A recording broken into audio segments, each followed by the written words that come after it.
जब एक हिंदू लड़की का अपहरण होता है तो आप कहते हैं कि 10 मुसलमान लड़कियों को उठा ले, ये कहां तक बात सही है? इस तरह से बोलना चाहिए क्या? ये घटना वहां की नहीं है, सामान्य बात नहीं है। आजमगढ़ में 3 हिंदू बालिकाओं का अपहरण होता है, उनका रेप होता है, उनकी हत्या होती है, एफआईआर लॉन्च नहीं होता है। प्रशासन ने वहां पर किसी प्रकार की कोई कार्रवाई नहीं की।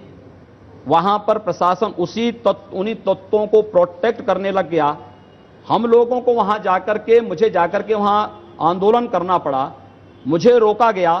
हम लोगों ने फिर प्रशासन को चेतावनी दी कि अगर आप न्याय नहीं दे सकते हैं तो क्या आप इस प्रकार का वो देना चाहते हैं कि अगर एक हिंदू बालिका के साथ ये करें तो हिंदू को भी क्या आप इस प्रकार का वो करेंगे, इस प्रकार की कार्रवाई करने के लिए मजबूर करेंगे? कानून का राज है तो कानून के अनुसार कार्रवाई करनी चाहिए और ये प्रशासन का दायित्व है। लेकिन ऐसी बात बोलकर कि आपको लगता है ये न्यायिक बात है बाकी और लड़कियों के लिए? वो न्यायिक है क्या नहीं है, क्या है क्या नहीं है, ये महत्वपूर्ण ये है कि उस समय जनता के हित में जो होगा हम वो करेंगे। आप ये जो बात बोलते हैं कि हिंदू युवा बानी बंदूक बांटेगी, आप ये बोलते हैं मेरा ये वक्तव्य नहीं, लेकिन अगर रक्षा के लिए आवश्यक होगा तो बांटना चाहिए। बिल्कुल, शास्त्र और शस्त्र दोनों चलेंगे। हमारी परंपरा है शस्त्रेण रक्षते राष्ट्रे शास्त्र चिंता प्रवर्तते। हम दोनों को साथ लेकर के चलेंगे। तो अगर हम विकास की बात करेंगे तो सुरक्षा की बात भी करेंगे, दोनों साथ चलेंगे। तो आप कैसा समाज चाह रहे हैं कि इधर भी बंदूकें हैं, उधर भी बंदूकें हैं, गोलियां चलेंगी, लोग मारे जाएंगे? अगर शासन प्रशासन फेल हो जाएगा तो स्वाभाविक रूप से जनता को अपनी रक्षा के लिए स्वयं खड़ा होना चाहिए और जनता खड़ी हो रही है।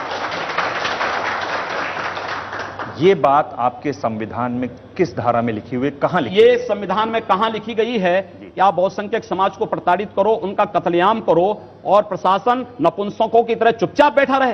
ये कहां लिखा गया है? योगी जी, अगर न्याय पाने का अधिकार किसी एक जाति और मजहब को है तो बहुसंख्यक समाज को भी है। देखिए आप नाराज हो गए। नाराज नहीं हो रहा हूं मैं इस बात को कह रहा हूं कि संविधान किसी जाति किसी मजहब को भी छूट नहीं देती है कि उस सरेआम कत्लेआम करें या एक वर्ग विशेष को पलायन करने के लिए मजबूर कर दे। क्या ये जो आप बात कहते हैं हथियार वाली, संविधान में कहीं लिखी हुई है? ये मेरा वक्तव्य कहीं है ही नहीं, तो आप अपने तरीके से अपने बात को मेरे मुंह में डाल रहे हैं तो मैं उसकी बात कहां से कर सकता हूं। लेकिन ये शास्त्र सम्मत है तो मुझे लगता है कि शास्त्र सम्मत है तो हमें उसका अनुपालन करना चाहिए। ये कहां लिखा हुआ संविधान में? मैं कहता हूं संविधान में ये कहां लिखा गया कि बहुसंख्यक समाज का कत्लेआम करो? ये कहां लिखा गया है? क्या आप कहां लिखा गया है? किसने कहां लिखा है कि कश्मीर से हिंदुओं को पलायन करा दो, कश्मीरी पंडितों को मार डालो? ये संविधान में कहां लिखा गया है? क्या आप एक सवाल का जवाब सवाल से देंगे? आपके पास सीधा जवाब नहीं है? मैं इसीलिए आपके सवाल ही इस प्रकार के हैं कि उस पर सवाल करना आवश्यक हो जाता है। मतलब मेरे सवाल ऐसे हैं कि आप जवाब नहीं दे पा रहे? जवाब के साथ सवाल करना आवश्यक है। तो आप पर यह तो मानते हैं कि संविधान में ऐसा कहीं नहीं लिखा हुआ है जो आप कह रहे हैं? संविधान में यह कहीं नहीं लिखा है। संविधान हर नागरिक को, भारत में किसी नागरिक को जाति मत मजहब या लिंग के आधार पर कोई भेदभाव नहीं करता है। प्रदेश में हुआ है और देश के कई राज्यों में अतीत में यह हुआ है।